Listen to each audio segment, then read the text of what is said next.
Welcome back to my little channel. Today I'm going to make my third installment of a Pluribus Unum. This one is going to be about the education of our youth and how, by destroying the education of our youth, certain political forces are destroying our society. Now this might seem far-fetched. Unfortunately, reality proves that this is a harsh reality. First off, it's very important that we realize that there is this thing called white privilege, because you can't start segregating a society if that society doesn't understand why they are being segregated.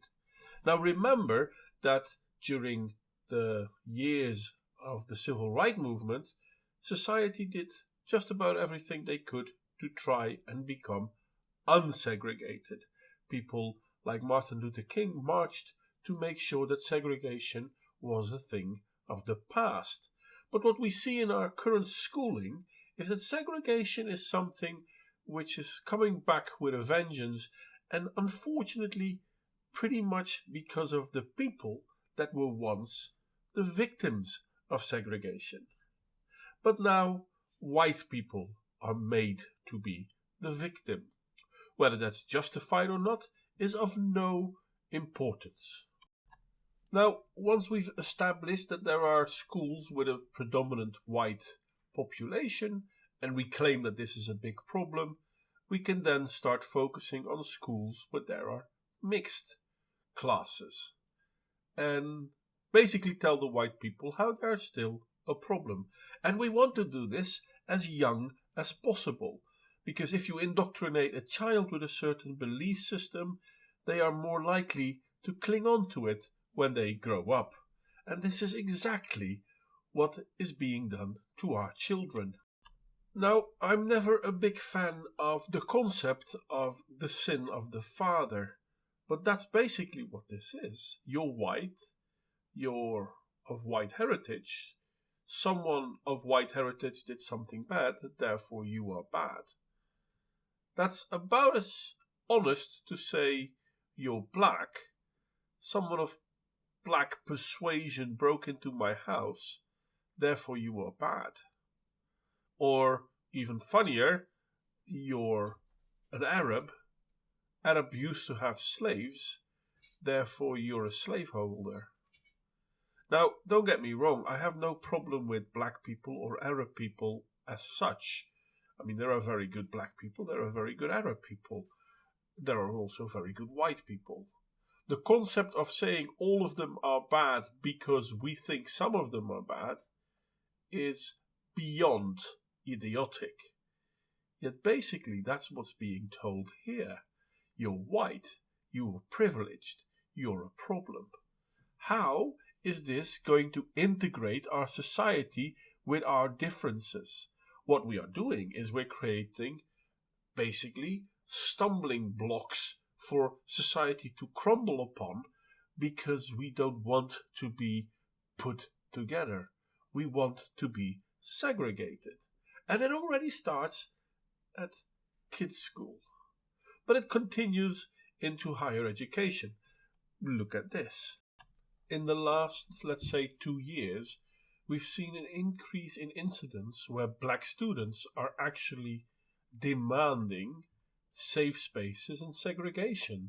Basically saying, well, black people are together and white people should not be near.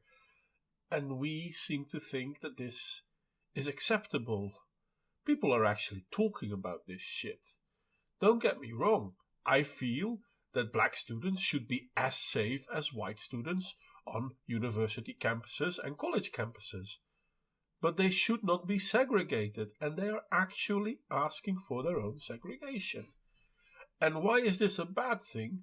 Well, remember when we said a moment ago that white people are being created into like more or less a victim because they are perpetrators? These kids, these black kids, these black students are claiming they are victims because they are victims of the oppression of the white privileged kids.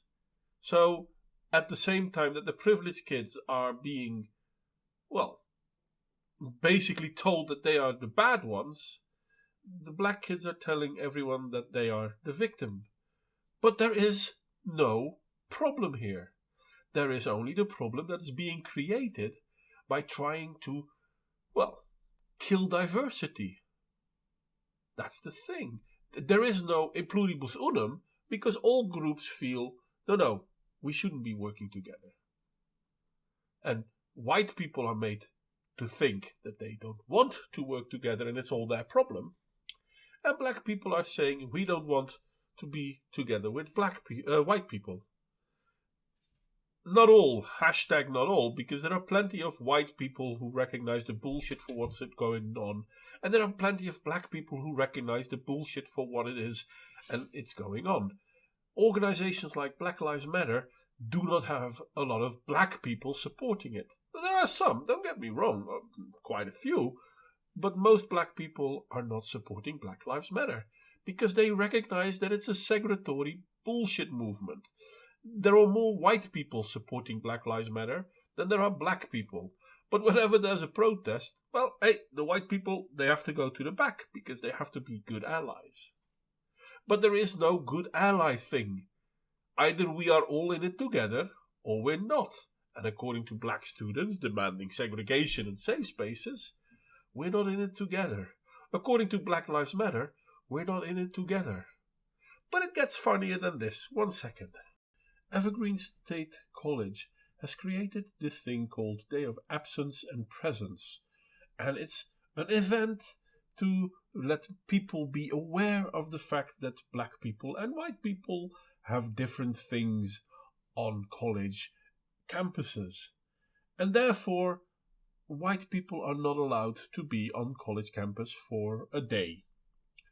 But one of the professors basically says, no, it's school. You go here for an education. You don't go here to protest. You go here to learn. And basically he just went and continued his classes. And his students came to continue his classes. And therefore, of course, there were a bunch of protesters that basically told the man, oh, wait, you're white, you shouldn't have been here. Now, if you can look at the picture, you will see that among the protesters, there are also white kids. But they don't identify as white, apparently, so it's no big deal. But this is how mad it has become. Students are not only asking for segregation, they're berating professors if they don't follow along with the segregation that they are demanding. But the real kicker is what causes this behavior. And I'm only going to display one of the many examples I can find. But here we have a professor who is clearly racist against white people and even gets called out for her racism against white people. And, well, there was a little bit of a shitstorm, but not a lot. Because, you know what? This professor is still amongst the students and professors of Boston University. So, being anti-white, well, it's not nice, but it's definitely not a big deal.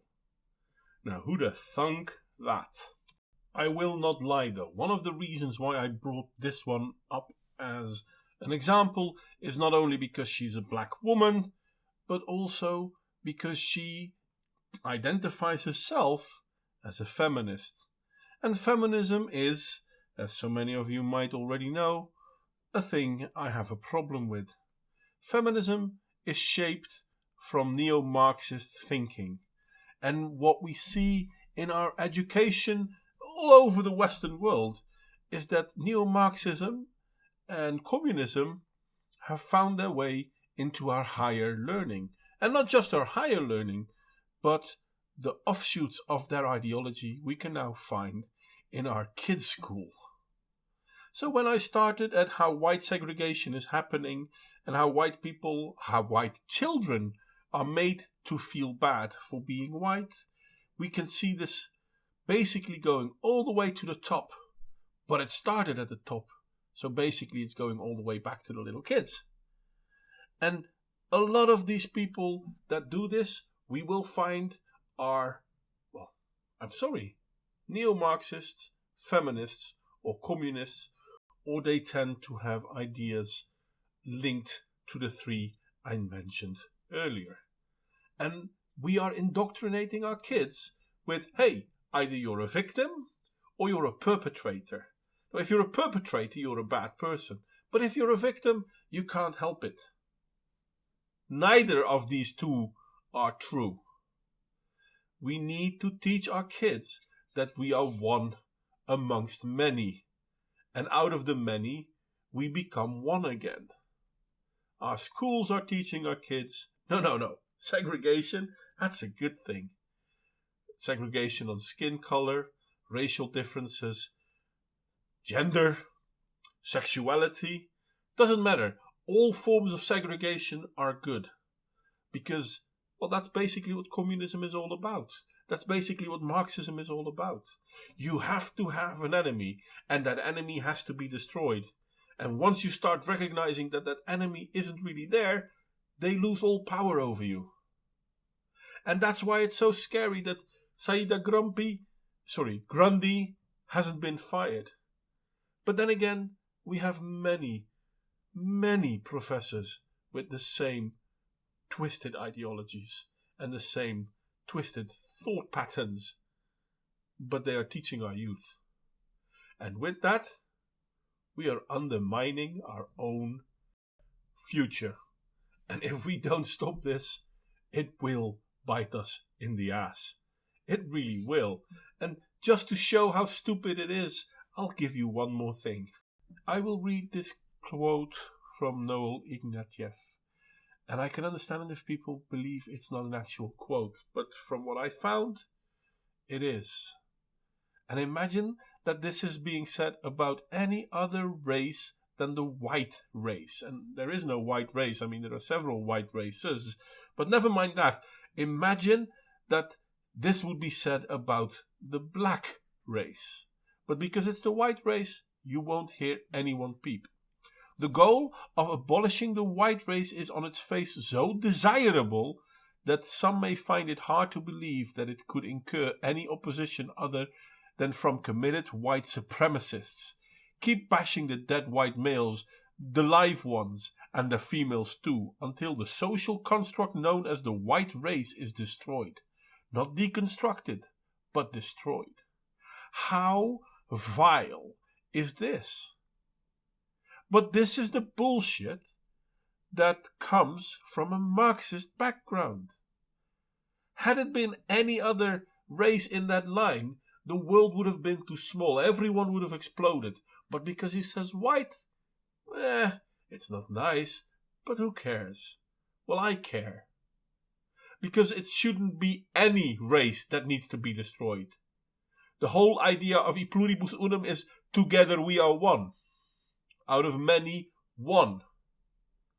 Not out of many, let's kick one out. But it gets worse than that even still, because a lot of you might not know who Noel Ignatieff is. Noel Ignatieff was a professor.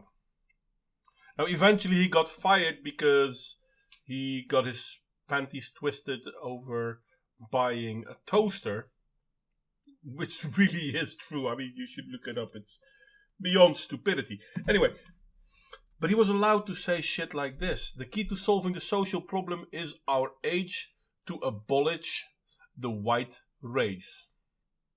I don't understand this. These are professors. Now, he was a Marxist, so that does explain it a little bit. And others will say, well, he's also a Jew. Fair enough. I don't think it's because he's a Jew, though. I think the Marxist thing is a bigger problem. But then again, you will find a lot of Jews are Marxists. Then again, a lot of non-Jews are Marxists too, so I don't really think that's the issue. What is the issue, though, is that for the longest time we had professors in the Western world speaking out against the Western world, indoctrinating our youth to basically say, well, you're a white man. That's the problem. Oh, no, we have to help the black people because you oppress them. Well, I'm white too, but I know I oppressed them, so therefore I'm not as bad as you. Well, I didn't oppress anyone either. And in all fairness, you will find plenty a black person who will speak out against the nonsense of white privilege. But you will not find them within our colleges and universities because our professors are proclaiming that they are being oppressed. Or if they're white, they're being oppressors. And these are facts. You are not to disagree with them. Anyway, I hope I gave you something to think about. I hope you will share this one. I hope we will reach a lot of people that might recognize this. And all I can say is thank you for watching. Like, share, and subscribe if you feel so inclined. I do wish you would share this one. I mean, this is big. Just big. And I hope to see you all next time.